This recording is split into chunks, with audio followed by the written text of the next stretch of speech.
right, there we go. Let's get our groups in here going.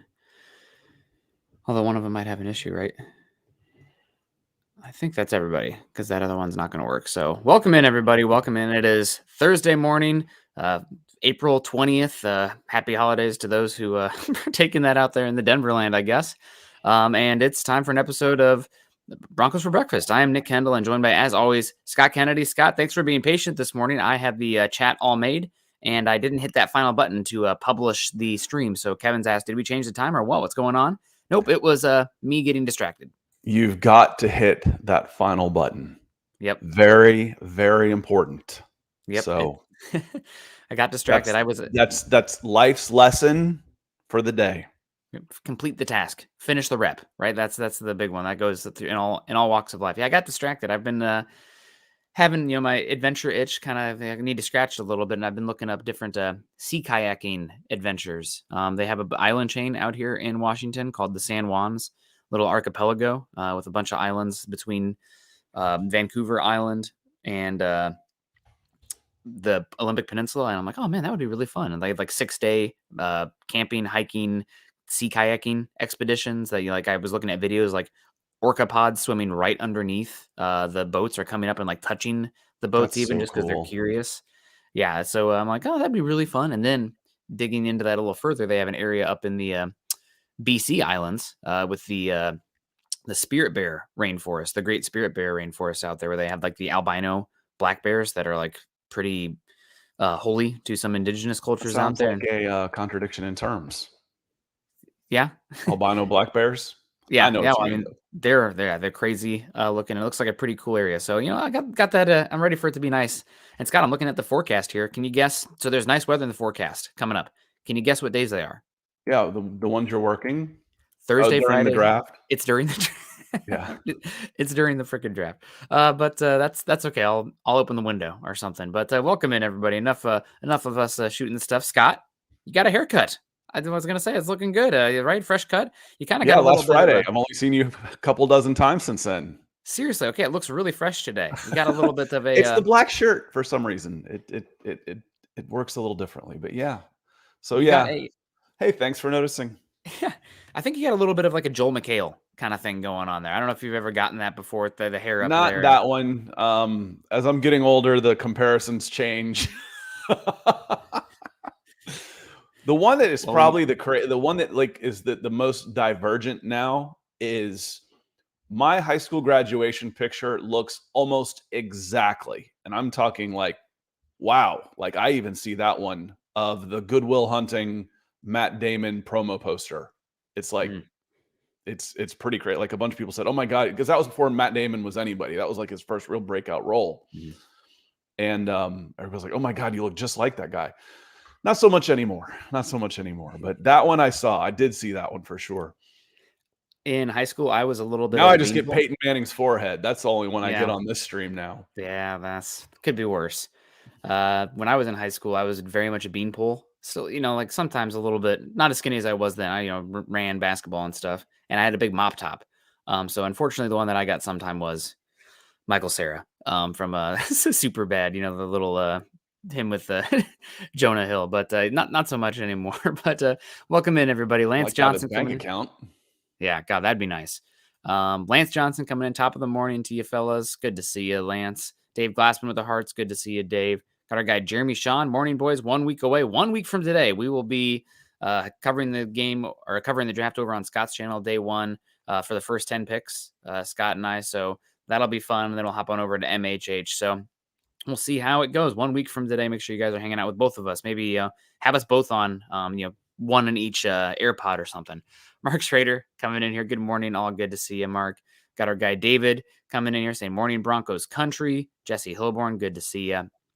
Keith saying Nick and Scott, my morning is now complete. Well, cheers to that. I'd give you a clank with my coffee mug, but it'd cause my brightness on my camera probably to go defunct for 5-10 minutes. So we won't do that. But thank you so much, Keith. We appreciate you. And our guy David Cremello coming in, breaking the ice with the $5 super, saying, does Broncos owner Greg Penner strike you as someone who'd be willing to trade up for a quarterback in next year's draft? I think that Greg Penner, and this is kind of true. This is maybe just an assumption, but people with that kind of wealth aren't used to being told no or not getting what they want. So if there's somebody that he wants, he's going to try to find the means to get it done. Now, obviously, it takes two to tango in that situation.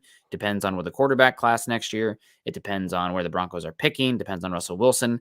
So many unknown variables at this point. But read the question literally. Yeah. Does he strike you as someone who would be willing? Yes. Abso-freaking-lutely, David. Yes. Yes, they do. These guys are, risks within, again, what's your risk reward? The risk for them of getting the shiny new toy is not nearly as important as it is to you of, hey, we're going to give up this draft pick and it could hurt and we could lose a couple games, compared to the reward of, hey, I got the number one guy. That risk reward is definitely high enough for someone at that level to say, yeah, we want to take a shot at that for sure. Appreciate the question, David. I think absolutely is the answer, that they strike me as someone who would be willing to make a move like that. Want to say we've got some folks coming in early with some stars. Want to say hello. Boom, boom. Lawrence Rivera coming in. He says, I got sunshine. Good 420, everyone. This is my favorite day. I'm not sure I'd even know what that was if I wasn't doing a Denver Broncos podcast. No idea. I'm like, 420. What area code is that? Is that like down in Central Florida or something? No, that's 407. 404 is Atlanta. I don't know. Have any idea what 420 is? I think it's like the police code for like marijuana or something. I don't know. I am aggressively Caucasian, unfortunately, for something. I just have no idea what's going on with the 420. But I know the whitest I ever felt was when I had to Google how to eat a tamale because I was like biting through the corn husk. I'm like, how do you eat these things? This is terrible. I've never felt so white in my life. Like I said, ignorance isn't a bad thing. You just don't know. Willful ignorance, on the other hand, is it's like, oh, he's ignorant. Well, yeah, I don't know everything. Of course I am. Yeah. I mean, it's an inexperience. Ignorance is okay. But being closed-minded about it is not. I'm willing to learn. How do I eat this damn thing? I was ignorant. So a coworker of mine and I went out for happy hour sushi yesterday, and I'm not very acquainted with sushi, being from the Midwest.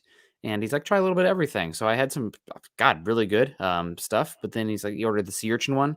I was ignorant to that one. I wish I was still ignorant to the taste of the sea urchin sushi. Not for me. Pretty looking, but gross. My dad always said about oysters, you got to admire the one who tried it first. Yeah, I would try. I haven't tried oysters yet either. You haven't had them? Nope. It's an experience. There's not a whole lot of taste. So anytime you have to doctor something up, like, oh, you got to put this, and this, and this on it. It's like, yeah, then it doesn't taste like much. It's like, oh yeah, Corona Light with lime is really great. No, it's water. It has no taste. That's why you put a lime in it, because it's crap beer. Yeah. It's if you have to doctor it up, it's probably not all that good. It's an experience, but anyway. I would do Welcome to the show. Today we are off the rails early today. It's I think I'm now just getting the ramification of waking up at 3 a.m. yesterday to drive my friends to the airport. So we got Stingy coming in. Good morning to you. Michael Ronquillo, one of the big supporters. Big stars with the support. Thank you, sir. And Lawrence as well. God bless you guys. Michael Ronquillo. Good morning, Nick and Scott on Broncos for breakfast. Go Broncos and buck 'em. I also saw we had a $3 super sticker coming in from Michaela Israel, who said hello earlier as well. Good to see you, Michaela. She says, good morning, guys. Hope you're doing well. Hope Coop's doing well as well. And we got our guy Gary Palmer coming in, 1999. I love that orange coming in here saying, good morning, Nick and Scott. You came in right after the SpaceX launch. Good job. Go Broncos. Scott, so the last time I dropped my friends off at the airport at like 3 a.m., same friends, they'd go on biking races and stuff. I came home and it was probably about 4:30 a.m. and I look at the sky and I see a line of like 30 just perfectly synchronized dots trailing the sky. And I thought it was the end of times. I'm like, is it these missiles? What's going on? I go online, like, what the heck is that in the sky? I've never seen that. I look at the sky a lot, being from Iowa, nighttime, camping, fishing, whatever. Never seen that before. SpaceX. So that's good to know. I was greatly concerned, but we're okay now. We got our guy, Denver Luke, coming in. Good morning to you. Dom, our guy. Good to see you, Dom. Good morning to you. DJ Capo. Good morning, Broncos family. First interview today, right with the team. I'm not sure what he's what interview. First interview today, right with the team. I think it's media availability today. Okay, that makes sense. Well, I'm curious to see what they'll have to say, and it's virtual because Luke was talking about some of the old school journalists complaining a little bit. Get with the times. That's where we are. Rob Bucksbaum, good morning, Nick and Deacon Scott. MHH Roundtable planned? I am not sure. I have asked Eric about that. He kind of heads that a lot of times. I know we're going to be covering the draft itself, but I am not positive about the roundtable. So if you want to know that one, get after Chad or Eric on Twitter and push them a little bit. Our schedules are pretty busy. I'm not sure if it works or if they're going to have everybody, but hopefully these mock drafts with all these different people in here are scratching that itch for you as well. I mean, Carl and I have jumped on him the last couple of shows as well. Greg Smith, good morning. Good to see you. We appreciate you coming in. Got our guy Brendan P. Good morning to you. Hope you're doing well. Donald Willison Jr., someone who's been coming in much more this past week and a half, but appreciate you, Donald. Saying good morning, Nick and Scott. Sunny here in the western slope of Colorado. Well, I am definitely jealous about that. Nick is the little homie from Project X. I don't know if you're talking about, is that the actor that was in Fight Club? That guy? I can't remember what his name was.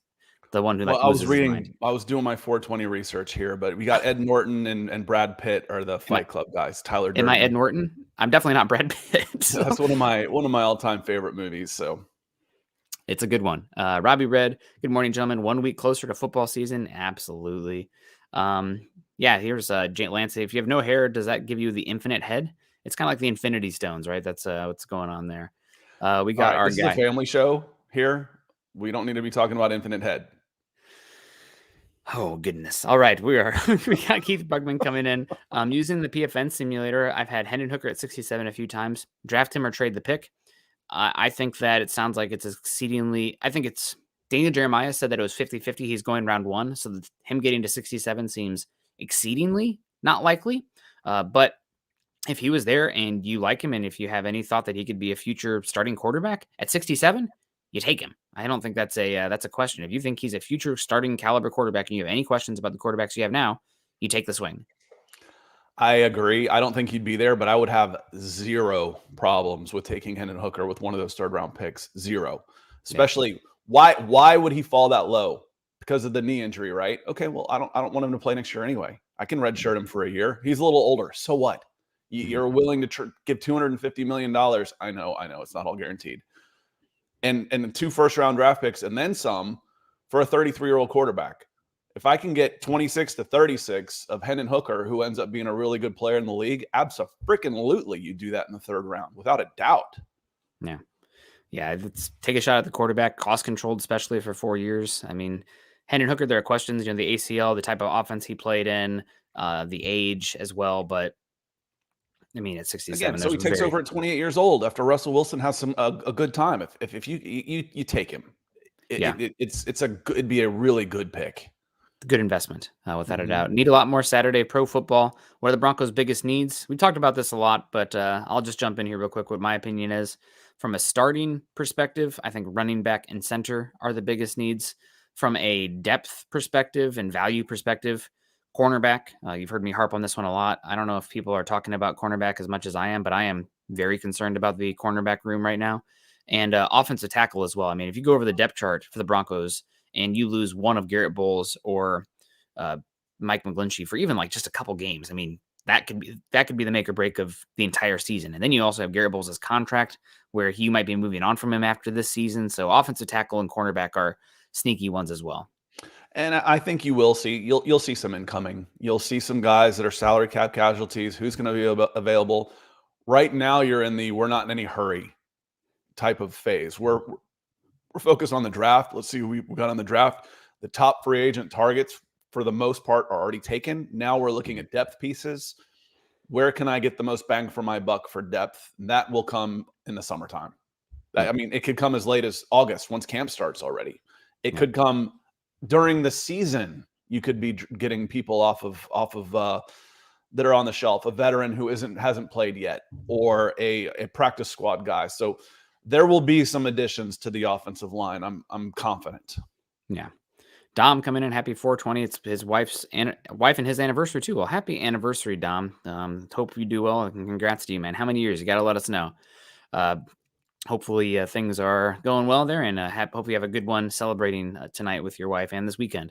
Albert Knoppers, good morning, everyone. Good to see you, Albert. Hope you're doing well. We always appreciate Albert coming in. And we got Fallen Angel TS coming in saying, please no edge at 67. We don't need another edge warmer like Benito. And he says, get a starter with that pick. This year, I would say the edge crop is much better in the depth perspective than that of the 2022 draft class. And if you are bringing in an edge, it probably means that somebody else is getting shown the door. I think that you could see Jonathan Cooper potentially get traded, but he's had like 14 starts over the last 2 years, but you could maybe get a 6th round pick for him and clear up the room. Maybe you trade Jacob Martin, who's still on this team, that you could clear a little bit of cap space. Maybe end up trading Nick Benito too. I think if you do bring in an edge rusher, though, somebody in the room is going to get pushed out to create a little bit more space. I agree with you. It doesn't have to. I think the Broncos are okay in terms of the depth at the edge position this upcoming season. Now, at the top, question marks galore. Guess what? 67, 68. I don't think you're going to really make too much of an impact on that top unless you get exceedingly lucky. But edge is a position where you just need to continue to throw resources at edge and defensive line. If there's a guy that you like there that you can think can be a good starter and over the rookie contract at a cost control value at that, then you don't overlook it. Yeah, you look at NFL mock draft database and some of the guys that could be available in that range. And I'll just say 52 to, well, if you go down to 118, Isaiah Foskey, Derek Hall, Andre Carter, Zach Harrison, Byron Young out of Tennessee. We might talk about him here shortly. Isaiah McGuire, edge, and Yaya Diaby, Louisville at 118. There's no way he lasts to 118. I'll be shocked. I really will be. I'll be shocked and I'll be a little angry. We need to have a little bit. I'm going to take. I should just record this right now. If Yaya Diaby lasts to 100, I'm going to take this clip and I'm going to mail it to every front office in the league and say, you need to put me on staff. This is getting ridiculous. If it is, maybe there's something else going on there, or it's the depth of the edge class. Well, after he goes and kicks ass after his first year, I'll wait 12 months. Yeah, I want to be right. There you first, go. Keep the receipts on that one. But no, Yaya Diaby is a fun player. I wouldn't be shocked at all if he was picked right around where the Broncos take. Where the Broncos are on the clock too. I think he's probably somebody I would put him in that 70 to 100 range personally, mid 3rd round grade. But let's get into it a little bit here. Well, we got the ESPN, Mel Kiper Jr., the Godfather, of course, and Todd McShay out there at ESPN, been doing it for a long time, and they did kind of a back and forth 3-round mock. And thank God bless them for that, because those 2-round mocks, those are like knives to the heart. So we got 3 rounds here, so we can talk about the Broncos picks. And they have 2 Broncos picks in their selection, with the Broncos going with edge rusher. According to Mel Kiper, I believe, on this pick, edge rusher Byron Young, not the defensive tackle Byron Young, but the edge rusher Byron Young from Tennessee, as well as the running back from Tulane going pick 68, Tajay Spears. Kiper writes about the Byron Young pick at 6'2", 250 pounds. At 6'2", 250 pounds, Young is undersized, but he has a nose for pressuring quarterbacks. This is Denver's first pick of this draft, and it should focus on front 7 with one of these selections. Then McShay takes Tajay Spears, running back Tulane, and states Denver can stay right here at the podium to announce its new 3rd round back. Spears makes the defenses miss, has breakaway speed, and can make an impact in the pass game. So edge rusher and running back, and we got Scott pulling up Byron Young right here from University of Tennessee. Byron Young had a really interesting path to the NFL. He is much older for the position. He's going to be turning 20. He is 25 years old, turned 25 a month ago. And he started off his career, college football, in the Georgia Military College, and then transferred over to Tennessee and had his 2021 season 11.5 sacks in the SEC, or 5.5 sacks and 11.5 tackles for loss. And then last year, 7 sacks and 12 tackles for loss. He has great twitch, good bend, a finesse player, pretty slippery. I think he's much more physical in his pass rushing moves. So you walk over here and I don't see the twitch as much, if that's what we're talking about. If that's what I see him as, taking guys head on. Look at the arms on this dude. You said 25. I'm like, that makes sense. He looks like a grown man out there, and he plays bigger than 6'2". I'd have to look up his stats again real quick, but he plays bigger than what you had listed.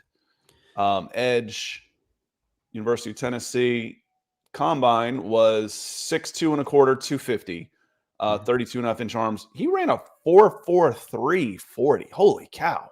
Yep, he's at the combine, 38-inch vert. So he tested more explosive in my eye than he played, which isn't necessarily a bad thing, Nick. You heard me say the same thing about Trey Palmer.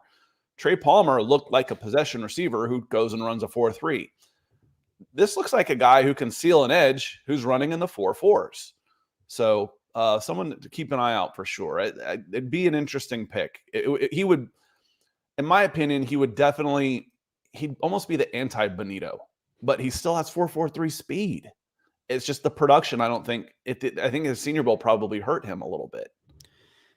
Yeah, I thought at tape at Tennessee, he had pretty good burst there, and he played much more physically. Where Nick Benito, I think, is much more of a slippery player with great ankle flexion. I think Young at least arrives with against the blockers with a little bit of violence to displace them.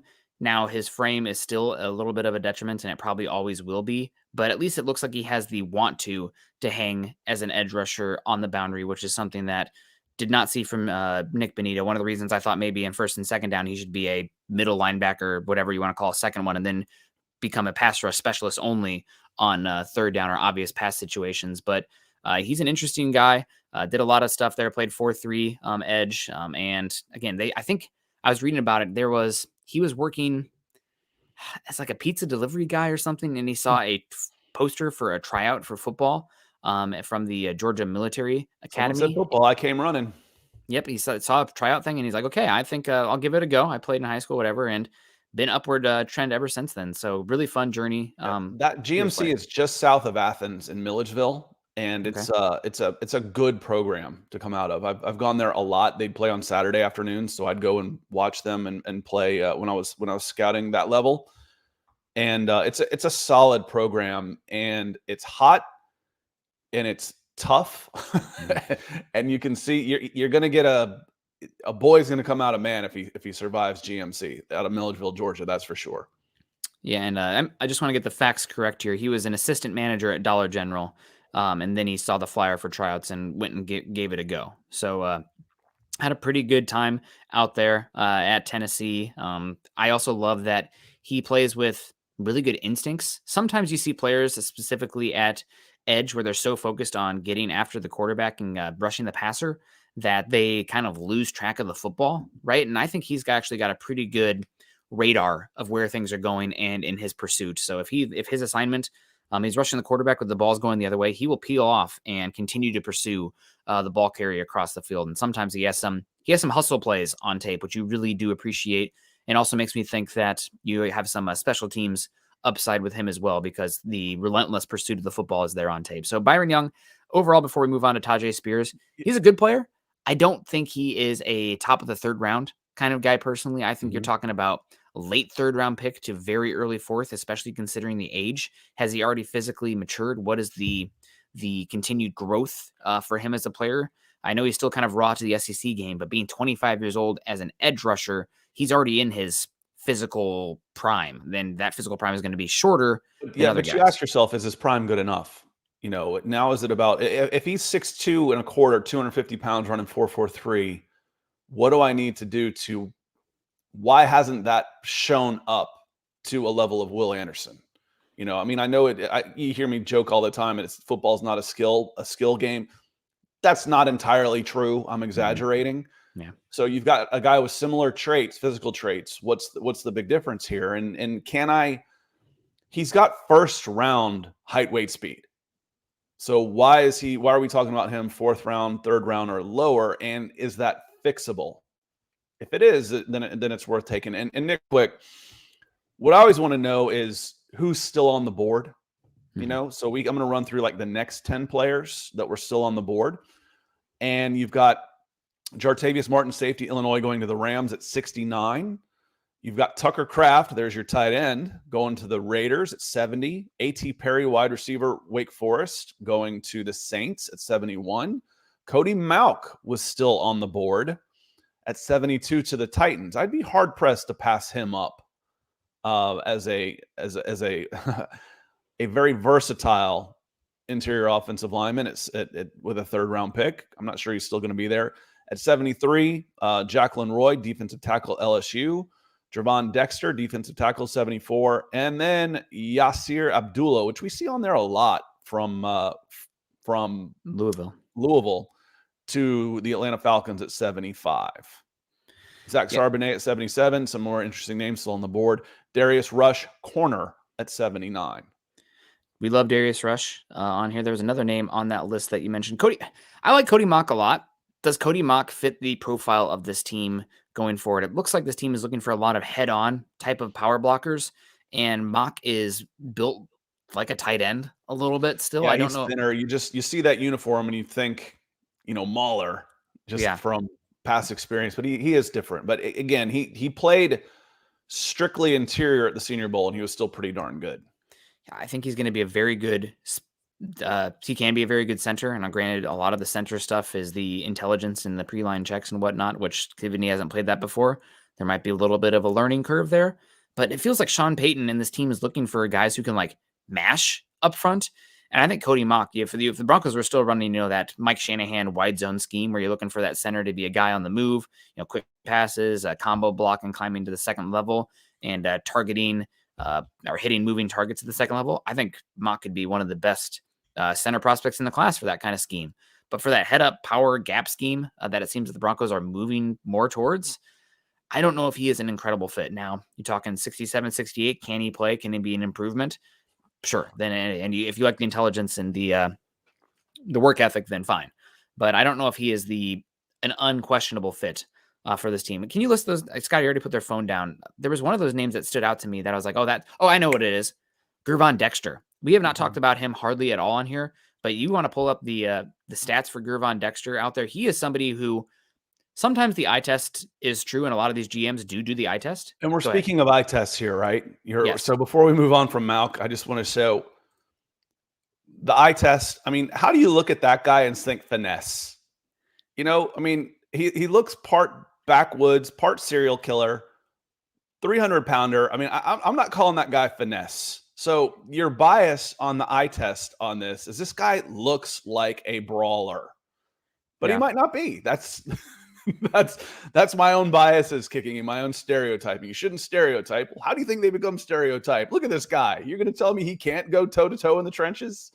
So it's kind of like the Tyler Linderbaum thing last season, where he was exceedingly small with a lack of arm length and probably one of the best zone blocking centers we've seen in the last 5-10 years in the draft. But if you ask him to go one-on-one and try to kick out a nose tackle, it's going to end poorly. So that's my concern with Mauch out there. But Gervon Dexter, University of Florida, I don't know how it is. Florida recruits all these incredible athletes, and 6'6", none of them 310. 6'6", 310. And how about that 40 and that 10-yard split? 4.88 with a 181. So his longer speed was a little better once he got unwound, because the 181 isn't great, but the 4.88 is for that size. 22 on the bench, which is solid. There's folks that worry about, I can do 22 reps on the bench. That's plenty strong, especially when you've got his arms are a little shorter, but 32 and a half inch. But when you're moving all that weight, he can be plenty strong. 3 cones, 750, good, and a vertical of 31. So he's doing windmill dunks at 6'6" with a 31-inch vert. Pretty good athlete. So he's one that I think is a little bit interesting there. Now his tape at Florida was really erratic. Is that the coaching at Florida that's not been great over the last few seasons? We'll see what happens with Billy Napier out there. He's a good recruiter. We'll see about the actual improving of the talent out there. But he's one that stands out a bit. Probably out of that list you named, though. I really like Jatavius Martin, too. I feel like, Scott, we've kind of talked about him a little bit more over these last few weeks. He is a super versatile defensive back from Illinois. Illinois had such a good defense this year. It's really crazy. But who's responsible for that? Where'd those guys come in? Who brought them in?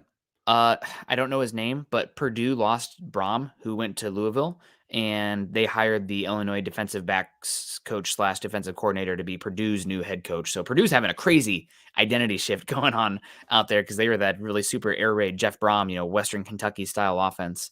Now they're going with a defensive guy that's a teeth gnasher.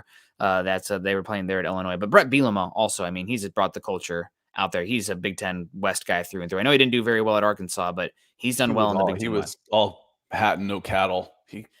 When you're in Wisconsin complaining about people recruiting too hard and you're going to come to the SEC and run your mouth, come on, man.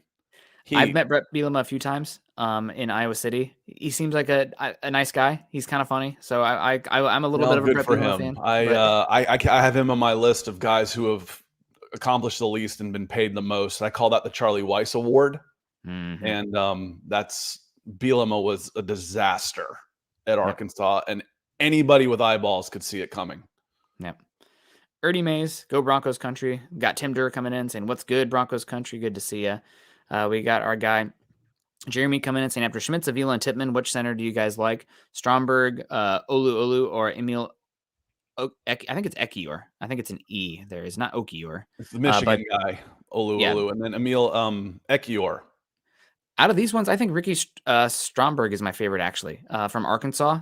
I know that you're probably going to say Emil, but that's because I don't know Stromberg, and I would take Emil Ekiyor over Olu because I like him better, and I don't know Stromberg nearly as well. Stromberg, I think, can be a solid starter there. From Arkansas, he did some good things. I think he's just, not a crazy good athlete, not crazy good size or anything, but I thought his tape was consistent, even Steven. So I think Stromberg is probably the next one on that list that stands out for me. Ekiyor would be right behind him as well, but I think Stromberg's just I like him just a little bit more from what I watched. Maybe it's because Ekiyor's tape is mostly at guard, so it's a little bit. He's a little lighter. He's 6'3" and 8, 306 at the combine. Ekiyor came at 6'2" and 5'8", 315. Arm length is fairly similar, and Ekiyor didn't compete in any of the agilities. I just watched him at the Senior Bowl, and he was really, really good at center. And I haven't even looked at the Olu. I'll look at him real quick at Michigan. 6'2" and 5'8", 309, with a 5'4", 40, 186 on the split, 29-inch vert. So okay, but Ekiyor for me over Olu, and I don't have an opinion other than what I see on paper on Stromberg. Yeah, they are interesting players, and I think that Stromberg would be my vote. I had a question on here. Somebody was asking about what's up with Weipler, Luke Weipler from Ohio State. He's a good athlete. He's extremely young. He's somebody that you could be considering there in the middle of the third, late third, in my opinion. I don't see him as a top third round kind of guy personally, and why not? I think that he's another guy who's very small, not great length, not a huge frame, probably a little bit better in a scheme that he can work in combo with a guy rather than probably the head up blocking. I think the Broncos are looking for just a little bit more wideness, a little bit more mass, a little bit more girth on their offensive line. John Gaines had a day, UCLA at the combine. My goodness. Yes, he did. Yeah, he tested like a freak. He's exceedingly small. I think he weighed less than 300 pounds. 6'4", 303. So not too bad. Okay. Yeah, I think he was listed 290 or something at UCLA. But yeah, he had the best short shuttle. He tested extremely well. Nick Saldiveri is another guy who had a really good combine. I think we talked about him on Tuesday's show, Old Dominion. Mm-hmm. He's been taking snaps at center too. I think he can play all five spots. He was solid. He was otherwise not overly memorable, which isn't necessarily a bad thing at the combine. He did his job. He didn't do anything, didn't make a hooping and hollering. He wasn't like burying guys, but he wasn't getting beat either. You didn't remember him for the wrong reasons. He was solid. I feel the same way about him and Steve Avila. They both did a job out there, which when you're talking interior offensive lineman, great. That's good. Yep, that's exactly. I mean, that's probably what you can say about Ben Powers too, right? Like his athletic profile is not incredible, but you watch him as like, no, he's not getting pushed back, and he's just steady. Like that's. If I don't hear a corner's name all day, I'm probably pretty happy. Yeah. So that's a name to keep out. Another one to keep a name on for those kind of picks for the Broncos. We're getting really into the interior offensive line.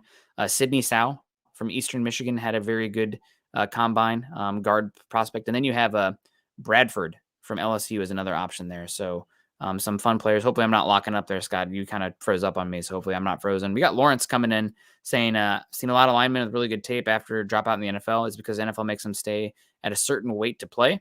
I think it's just because the competition is so different at the NFL level to the college level, where, I mean, you're talking about a lot of the best guys in the SEC would be backups are not even playing in the NFL level. You're just getting, it's really just a massive tier difference of talent. No, or he's just talking about once they're finished with the NFL, you see a guy, and it's not that they make you stay at a certain weight, but that's who you're going against. Mm-hmm. So I need to have a certain amount. I need to lift to a certain amount that's going to keep my muscle mass up. I need to have enough junk in the trunk when I'm a lineman in order to keep my momentum and my power up, because I'm going against guys that are 350 pounds. So I better be able to hold my own in there. So they're eating a ton, they're working out a ton, they're keeping their weight up. And then once they're done playing with that, and it's really hard. If you get really used to eating like that, then it can be really hard to then get that weight off you that you don't need in an everyday life, because it affects your back, your hips, your ankles, and all that type of stuff. There was and Lawrence might be talking, I don't remember who it was, but there was a one going around social media of this was his playing days and this is what he looks like now. And I was actually a little scared for him. I dated enough girls with eating disorders in high school that I am sensitive to that type of thing. And it becomes a real type when you start losing it and everybody starts telling you how great you look. He actually looked a little scary to me. Was it Russell Okung? How much weight he had lost. Russell Okung. That came out last week. I don't remember who it was though. Russell. It was Okung. Yeah, thank you.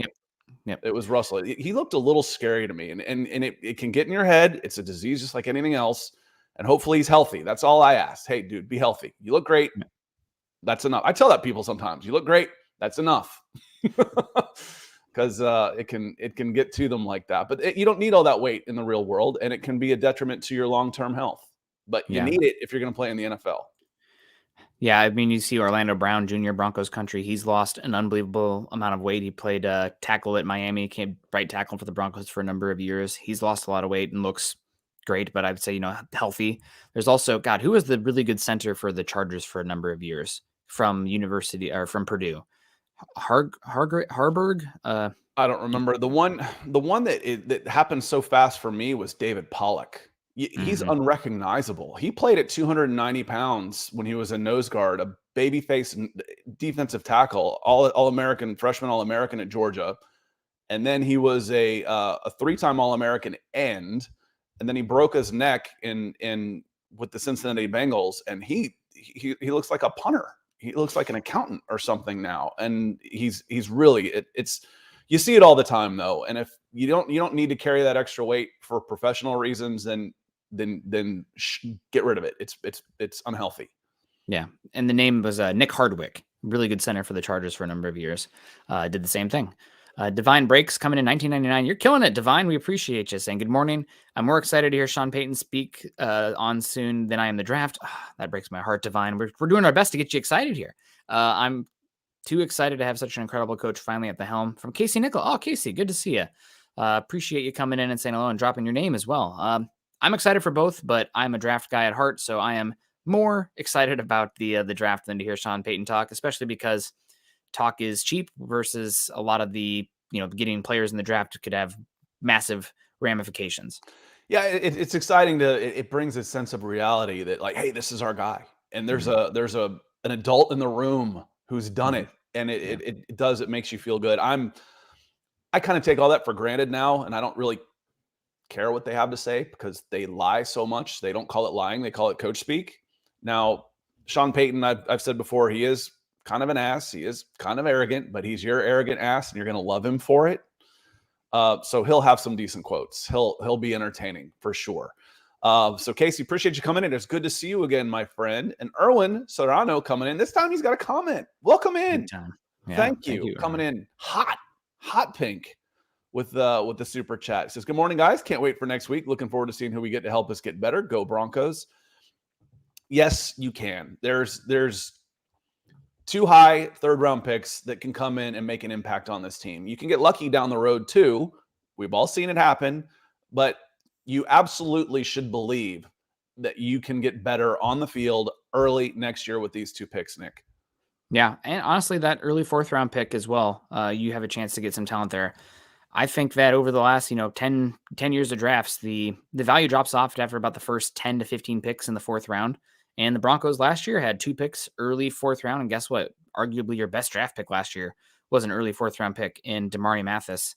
And then also we're still waiting on Awuzurike. We'll see what he does out there. But you have an early 4th rounder this year as well. Maybe you can get a solid contributor there on top of the 2 early 3rd round picks. I know we say it a little bit tongue in cheek at this point, but George Payton at the combine with his press conference saying that the first 5 picks in the 3rd round being the sweet spot in this draft. Obviously, you'd rather have higher draft picks, but there's going to be, we keep doing these mock drafts and there's always guys that are like, oh my God, we really like this guy most of the time. Sometimes you look at the board and it's like, I would say the sweet spot is more like pick 58.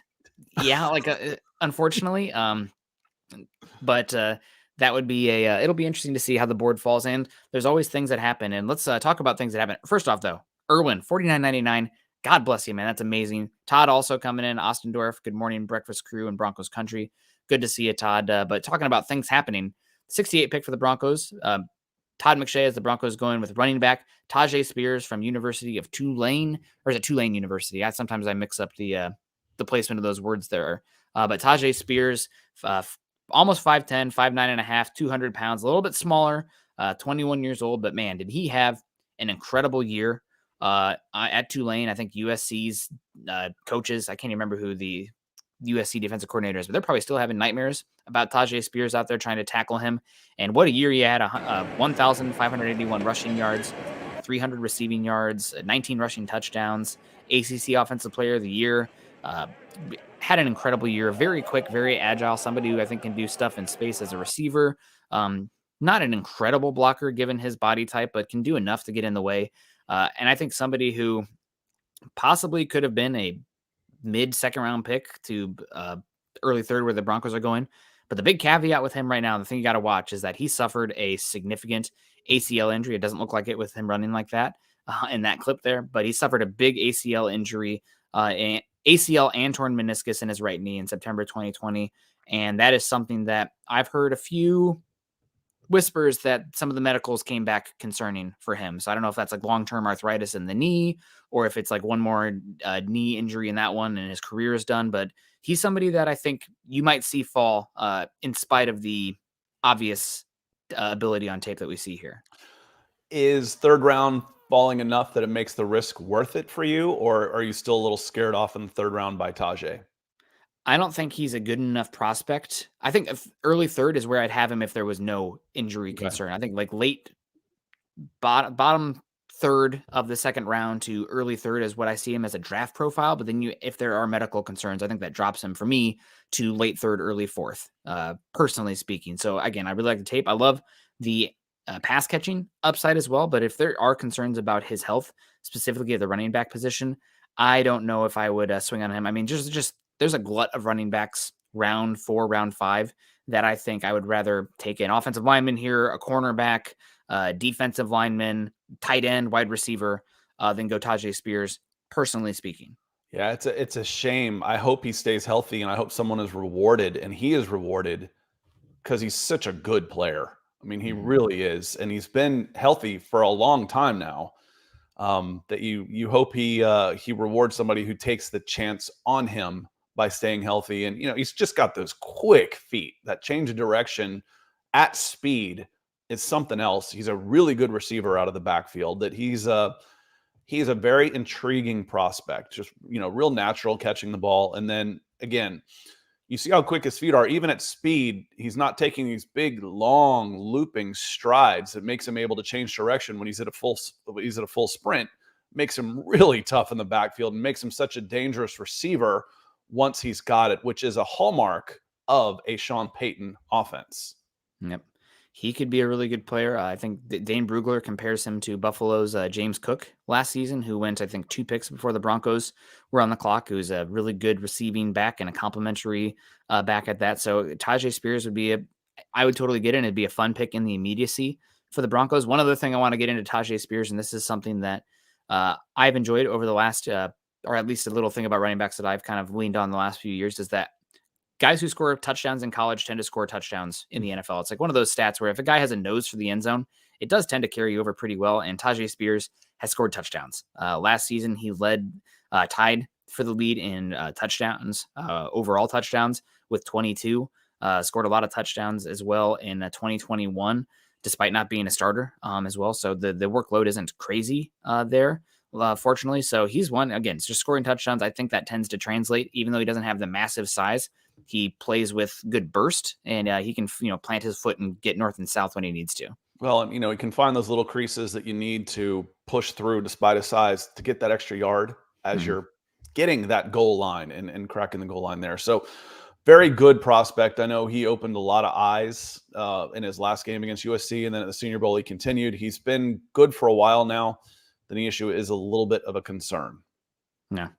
So again, Tajay Spears would be fine there. I just think that personally, I'd probably wait for running back as well until round 4, round 5. Unless Jahmyr Gibbs falls to within range, that's a totally different conversation. He's pushing almost 200 pounds there, and he is probably the most dynamic receiving back in this class. But talking about round 4, round 5, maybe somebody like Tank Bigsby falls there. Roshan Johnson, Zach Evans from Ole Miss is really interesting. Chase Brown, talked about him a little bit.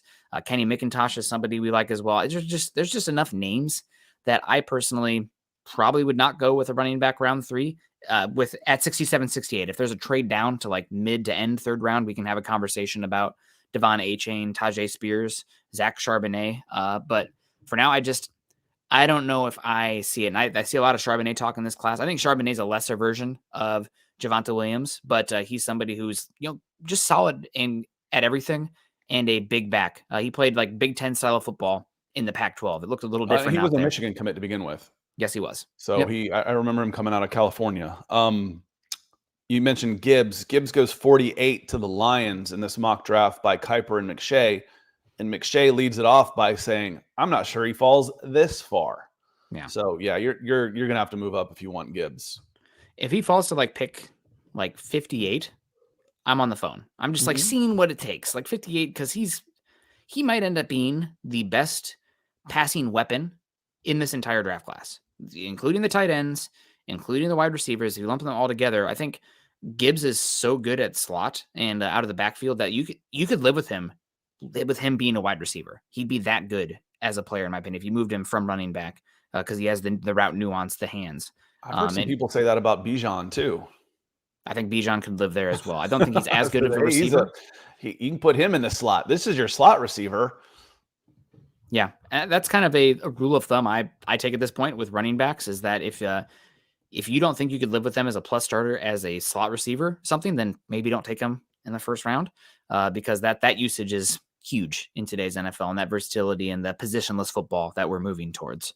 But that goes back a ways. I don't know how many of y'all remember Eric Metcalf, but Metcalf was a smallish running back that then made a really good living as a slot receiver in the run and shoot days in the 90s. Yeah. So that's the mock from Kiper and McShay. I think it's fine. If the Broncos ended up with these two guys, I'd probably give them a C. I think that they didn't get great value at either selection, but I understand both players. And when you look at the profile, you're like, okay, I see a pathway to these guys being contributors to the team long term. There's some other guys that potentially I would have liked instead, but it would be okay, in my opinion. So we'll see how it plays out. The further you get from the first overall pick, the more wild it can get. So who knows who's going to be available. And the Broncos could go any which way. We haven't talked much about defensive tackles in this class. Obviously, we've talked a good bit about Keanu Benton, but somebody like this is the name for you, Scott, somebody I don't think we've talked about as much and somebody that I keep wanting to bring up. Zach Pickens from South Carolina had a really good Senior Bowl. He's more of, explosive, strong block displacer versus a penetrator and a disruptor, but he's somebody who can wreck the middle. And I think he tested extremely well at the combine, and he's got some size to him. He is a big, long, explosive defensive tackle who can just displace guys. Yeah, that's him right there. Broncos fans are used to seeing this, honestly, from their own guys. Yeah, except they're the ones on offense. Yeah, Zach Pickens is one we have not talked about very much, but I think early to mid third is an area where he might be coming out. And if you're looking to add defensive line talent, he's somebody, and we know, Nick, you're very biased towards the big guys on the defensive line. Yes, I am. I'll admit it, but Zach Pickens is one. Let me see. I pull up the combine measures. There's a pretty good matchup right there. That's Zach Pickens and John Michael Schmitz. Pretty good. And Pickens has the better of him from a power standpoint, which is to be expected, to be honest with you. When you've got a one-on-one matchup with a big defensive lineman in a center, that poor 65 from Ole Miss he says, I don't want to see this guy anymore. That's Ekiyor going against Pickens. You see him get rocked early and then recover. I'm a big fan of Ekiyor, but you see Pickens come right off and punch him, gets him rocked back a little bit, and then Ekiyor is able to recover. He's stout. I'm a big fan of Ekiyor, but that's Pickens, and Pickens was really, really good, as you're seeing here at the Senior Bowl. And he mentioned his testing numbers. Yeah, 6'3", 5'8", 291. Got 34.5-inch arm lengths. Let me mute this here real quick. That's crazy. That's really long. Yeah. So, and then South Carolina going here 7.45 on the 3-cone, 4.62 on the shuttle with a 31-inch vert. So he's really good. And you're right. He's a guy I like, and we probably don't talk nearly enough about. I keep meaning to bring him up because we haven't had a chance yet. The number that really sticks out for me here, though, Scott, is the broad jump at 290 pounds, and he jumps 116 inches, 95th percentile for defensive tackles. I mean, that's your forward explosiveness out of your stance, right? That's the just the overall power you get from to go. Those jumps really matter for your defensive linemen, and he's one that had incredible 9'8" testing at the combine was a 3-way tie for first place. For interior defensive linemen. And the other one was William Valami Vahoko, who weighed 276 pounds. I really like him too. Tyler really Lacey, who weighed 279. Jalen Redmond. Let me see. And Oklahoma, then Jalen Redmond, who I also like out of Oklahoma, was 291 with a 34.5-inch vert. Got to be careful about Jalen Redmond. I will say that. That's the one that we've had a little bit of conversations about having some potential issues. Why is the tape? He did pretty well at the Senior Bowl. Why is he being mocked in the 6th, 7th round? It's the same reason his former teammate was. Not the exact same reason, but similar reasons for Jalen Redmond there. So overall, I think it was a pretty good mock there from Kiper and McShay. Not the exact direction I would go going that route. I think you said Tucker Kraft was still there. I think I'd be really interested in him, especially because you don't have a true all-around tight end on this roster right now. You have a move piece tight end in Greg Dulcich and a pure blocking tight end in a Manhertz. But your true inline guy like a Tucker Kraft would be really interesting there for me. And we didn't even hear any of those wide receivers potentially still available. Maybe somebody like a Reed, who I really love from Michigan State. Marvin Mims could be an option there as well. Who knows how the wide receivers are going to fall in this class? It'll be really interesting to follow. But we are a week away, guys. It's going to be really fun and interesting to see what happens. We got Lance Johnson coming in saying any Brock Purdy's in this year draft. Lance, if I could tell you that, I probably wouldn't be sitting here. I'd be sitting in a front office somewhere making a lot of money and keeping my opinions to myself. But I'll take a stab at it. Why not? The one who stands out here for me, who I think has done a lot of good over his career at the quarterback position that you might be able to get, I don't know if Mr. Relevant, but day 3, I really like Dorian Tomlinson-Robinson from UCLA. There's a high volume of passes there. He's been a tough player. He's played a lot of years. Chip Kelly put, a lot of volume on his plate there, obviously, in that offense there at UCLA. And I think he's got solid tools and ability. The other one who stands out for me a little bit, he didn't test great. He's a little bit smaller, but I think he's got a little bit of I don't want to say the ball explodes out of his hand, but he's got a quick whip from it. He can throw from different platforms and angles. A quick delivery, that kind of like shortstop, flipping a double play kind of thing. And that's Jaron Hall from BYU. I know he dealt with some injuries this last year. He was not 100% healthy at the Senior Bowl, but still I think went out there and competed, if I'm not mistaken. But Jaron Hall has some solid tape as well. I don't love him. Does not overwhelming frame, not overwhelming arm, but talking day 3, if he's smart distributor of the football, that's kind of Brock Purdy. Jake Haener, Fresno State MVP of the Senior Bowl, has been getting some talk like that. Could be a late round steal. But again, as Nick was saying about this one, Lance, was if I could find you a starter with the last pick at quarterback in the NFL draft, and it could guarantee that, you're counting on a lot of people being wrong. And frankly, you're wrong if you waited that long to get that guy. So you got to get a little lucky. But we've seen this one before. That's Payne Durham, tight end, handing it off to Cody Mauch after a nice pitch and catch from Haener. But Haener is a guy that is getting some of that attention as well. Mm-hmm. Yeah, I really like Dorian Thompson-Robinson. How many 48 starts in his career? I mean, that's insane for a quarterback. I think you have a pretty good floor there with that kind of guy. I mean, he's thrown for 88 touchdowns, ran for 28 touchdowns, only 36 interceptions. I know I get it. He's a little bit smaller, a little bit lean, but he's an interesting one. I think he's a tough kid as well. So I like Dorian Thompson-Robinson as well. That's the guy who stands out for me. Divine Breaks, $9.99, saying, I texted with Tucker. I told him he needs to be a Bronco. He worked in my store the last couple of years. Is he talking Sean Tucker, running back from Syracuse? Is that who you're mentioning here? You'll have to let us know, Casey. Sean Tucker, kind of a little bit of a smaller frame, had some explosiveness out there. I got to be honest, when I've watched Syracuse, I thought he was better there in 2021 than he was in 2022. It means Tucker Kraft. Yes, he does mean Tucker Kraft. Yes, you do. It's because we were just talking about Tucker Tuckers at the combine, and the one that makes the most sense to me is Tucker Kraft. Yes. I like Tucker Kraft. And I think you mentioned earlier that you knew Tucker because he worked at your store. I really like Tucker Kraft. He's a good player. He'd be tied for my 5th best tight end in this class. And there's some talk and movement about the Broncos potentially moving up for a tight end, maybe using one of their wide receivers to go do that.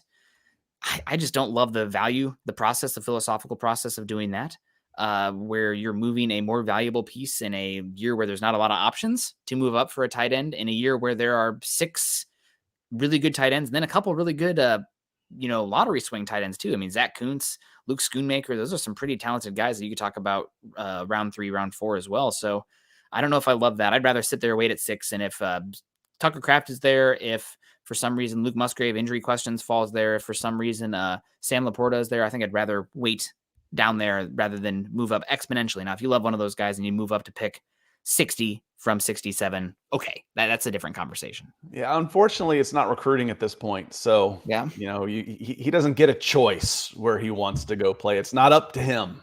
We can get into that later. Mm-hmm. A different show about the monopoly that is the NFL. But there's some discussion in here talking about A-Chain. So A-Chain is a lot bigger than Philip Lindsay. A-Chain came in at the combine at, I just looked it up, and it was like 5'8 3/4. And now I can't find him. Texas Tech, Texas A&M, 5'8 3/4, 188. So I would say that's pretty similar to Lindsay. I don't think Lindsay was much smaller than that, if at all. 4.32 speed, significantly quicker though. I don't think he was. That's some good speed. There is some. Let's see. This was the conversation last night. Who gets the final decision? The final decision, if it came down to it, it's like, oh, they kind of waned on this. Like, oh, there's a collaboration. No, there's got to be one guy. There has to be somebody that is responsible for making a final decision. In this case, it's going to be the owner. He's got the final decision. But I think the owner is going to lean towards Sean Payton, is going to have final decisions on this. And if there becomes a big battle on it, you go to the owner. The owner is going to side with Sean Payton. But I think Sean Payton is going to. I don't even think we had a story about this not too long ago on Mile High Huddle and on the Mile High Huddle YouTube channel that Sean Payton has final say on roster decisions. I mean, probably rightfully so. It's his team, so it'll be really interesting to follow. And then we were talking to Zach Pickens earlier. Just wanted to wrap it back around. Where did Dane Brugler have Zach Pickens mocked? 83 overall. So right in that range for the Broncos in terms of the value. I saw somebody in here come in and say Broncos take Zach Pickens and Zach Harrison.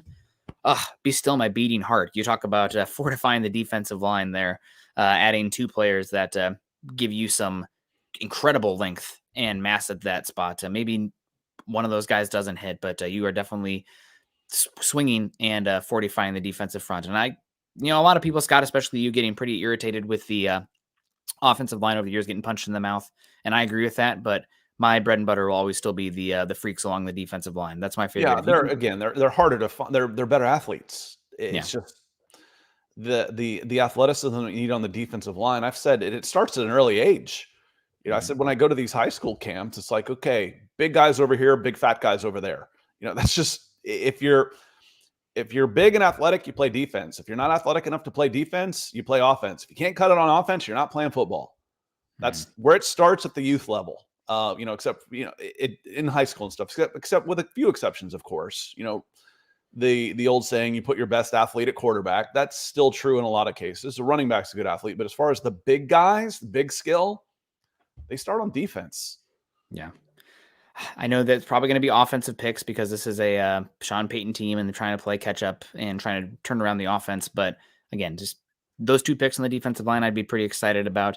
And Scott, before we get on out of here, are there any players in this draft class, let's say they fall down to pick like 60 right now, and you're like, okay, that's somebody I'm going to look to move up for. We started a little bit late today, so we'll add this real quick. Anybody here, I didn't give you a chance to prep for it also, but pick 60 overall, you're at least using the phones to be like, okay, maybe it only costs our 4th this year to move up and go get that guy. So pick, 68 plus your fourth, and you're even sending it back a seventh. So we have the same number of picks or something like that. But any I'm players, a big fan of Jonathan Mingo. Mingo, you trade up for Mingo. They've got McShay has Mingo going 44 to the Falcons. You'd love that. So he's getting some chatter right now, you know, where his evaluation, I don't want this to sound too arrogant, but my evaluation of him is starting to meet with what other people are seeing in him and where he should end up going. There's no way he should have been in the hundreds. Just no way. You've got you're 6'2" and change, 220 plus pounds, running in 4.4s and can catch. You're not going in the hundreds. You're going in the double digits somewhere. Yeah. You know, you see somebody like, you know, Keely Ringo, maybe Jahmyr Gibbs at 48, DeJuan Jones at 50, probably not. Mozzie Smith, probably not going to trade up for him. But if you've got Keanu Benton sitting there at 54, where he goes to the Chargers, I'd be real interested there. Riley Moss, 56. 57, I just got my answer. 57 was John Michael Schmitz.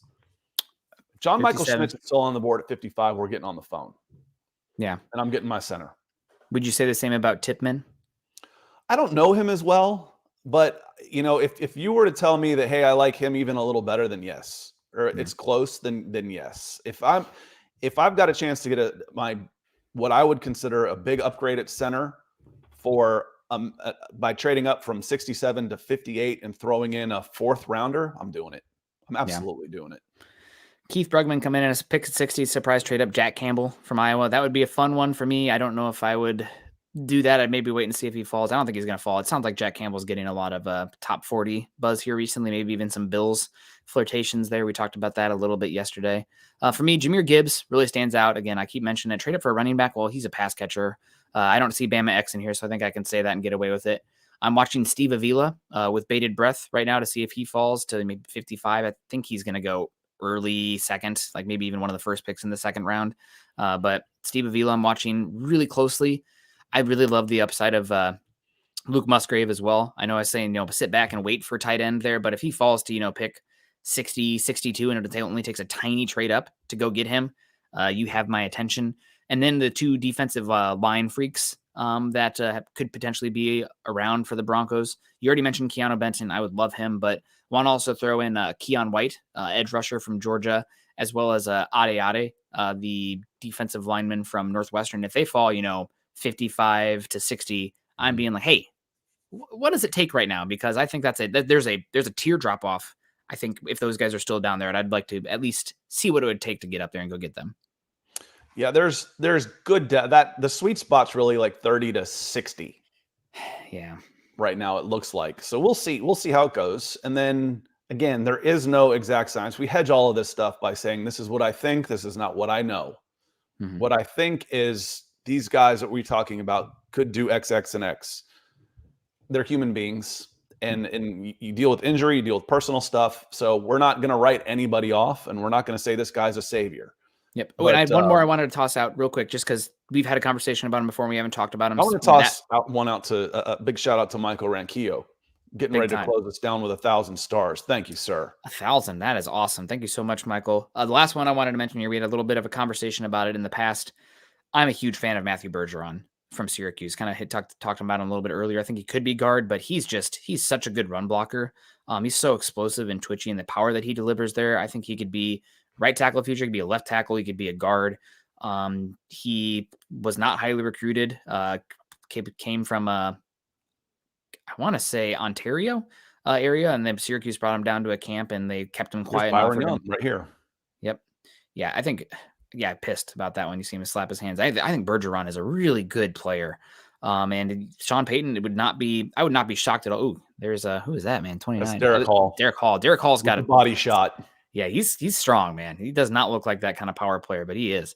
But I really like Bergeron. Somebody that could be a really fun player for the Broncos. And I would not be shocked at all if Sean Payton continues just to pour resources into the offensive line. And then you have your swing tackle. You have a guard option there as well.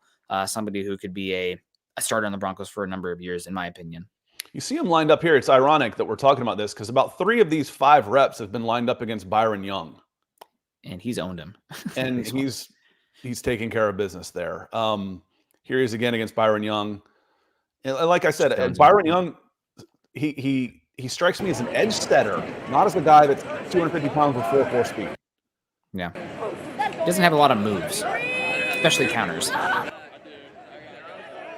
good one. Here's your Kenny McIntosh guy. So did we even mention we were talking about waiting to 4th, 5th round for running back? He's one that I think would be a really good option. He's there in all the mocks. Will he be there in real life? We'll see. And Nick, he didn't look completely natural catching the ball down at the Senior Bowl, which is a concern at his size.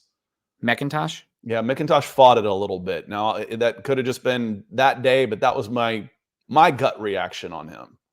Interesting, because he was used in that role and did well there in Georgia. Right, which is more important than what you're doing out there in the Underwear Olympics. So, yeah. And Jeremy, final question here: Bergeron or Duncan? I would take Bergeron. I think Scott would probably take Duncan. And take Duncan. Mm-hmm. We'll see what happens there with that one. Duncan, it'll be an interesting one. I've heard a little bit of rumors of late that teams are pretty sure Duncan's going to fall to day 3. I don't know if there's something else going on there with that. A lot of times you hear something like that it doesn't match. Maybe there's extracurriculars or something off the field. Or an injury. 6'6", 306 versus Syracuse, 6'5", 318. Arm length is pretty similar. Matthews got him by just a little bit. And then a 30.5 and a 31.5 inch vert. We got a full foot on Jalen Duncan's standing broad jump better than Bergeron. He's a basketball guy. That doesn't completely surprise me. No. Not at all. Well, guys, we went long today, but it's the draft, and we're going to milk this as much as we can. And you guys are coming in with super chats. So unless there's any last-minute super chats, we're going to wrap it on up. Make sure you guys are following Scott and I on Twitter. Scott is at Scout Kennedy. I am at Nick Kendell MHH. Also follow us at BFB_pod and at Mile High Huddle. If you haven't done so yet, join us on Facebook, facebook.com/Mile High Huddle, and facebook.com/Mile High Huddle pod. If you're listening after the fact, sorry about the first 15 minutes where we're just kind of shooting the you-know-what, but we're having fun here, and hopefully you guys enjoy it Talking too. About your oysters. Yeah, gosh, had some good sushi last night. Sea urchin, not for me. But Apple Podcasts, leave your football priest and your morning crew 5-star review for a chance to win some swag. We really do appreciate that. And as the tag says here underneath, please subscribe, like, and share over on YouTube. Click that bell so that way you know when we go live in case Nick accidentally doesn't hit that final button to make the stream platform for the day. Gets too extracted about potential adventures out there in the beautiful Pacific Northwest, but that's gonna have to do it, guys. Scott, final thoughts. We will next time I see you, it'll be draft week. Yeah, it will. Looking forward to it. We're gonna be really busy next week. Monday we're gonna be going twice a day pretty much all week next week. So looking forward to it, and then we'll finally have rubber hit the road, and then we'll got another week of getting ready for it, and then all of a sudden it'll be camp time. Absolutely. And at some point coming up here, we haven't talked about it yet, but we will probably drop that Monday morning Broncos for Breakfast show before the summer really kicks off. Because I will be missing shows anyways, with being gone in the wilderness and whatnot. But that's probably not until mid-May. So don't start crying yet. We haven't finalized anything. But just giving you guys a heads up on that. We'll go to our off-season schedule because, it's not really off-season when it's off-season here until we are in the heat of summer. Yeah, maybe July. That's about it. June, July. But there's about a 6-week in there where it's a little tough, but that's about it. But everybody, thanks for being here. I hope you all have a great week and weekend, and we'll see you again soon. Chad and Zach will be back tonight on the Mile High Huddle podcast. We'll see you tonight at 6:00 Mountain, 8:00 Eastern, and then you guys do the math on the rest of them. Yep. All right. Peace. Have a good one. Choose kindness and compassion, and go Broncos.